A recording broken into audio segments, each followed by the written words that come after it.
رددي يا جبال رددي يا سهول أننا بانفعال نقتدي بالرسول رددي سے درود پڑھنا اللهم صل على محمد وعلى آل محمد كما صليت على إبراهيم وعلى آل إبراهيم إنك حميد مجيد اللهم بارك على محمد وعلى آل محمد كما باركت على إبراهيم وعلى آل إبراهيم إنك حميد مجيد.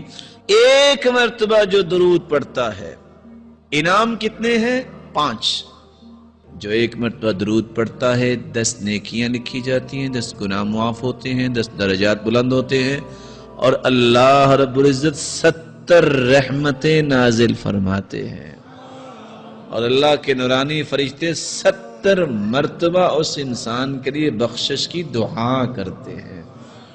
ومن صلى علي 10 مرات حين يصبح وحين يمسي أدركته شفاعتي يوم القيامة. جو صبح اور شام 10 مرتبہ درود پڑھ لیتا ہے قیامت کو میری شفاعت کا مستحق بن جائے گا.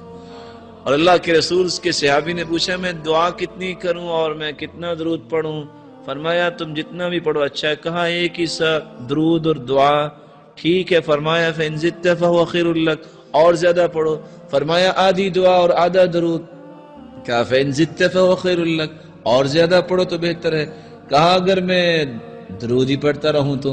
فرمایا اذن تکفى همك ويغفر لك ذنبك، تیرے زندگی کے گناہ بھی سارے معاف ہو جائیں گے اور پوری زندگی کے غم بھی اللہ دور فرما دیں گے. میری اللہ سے دعا ہے اللہ تعالی ہم سب کو سعادت کی زندگی عطا فرمائے.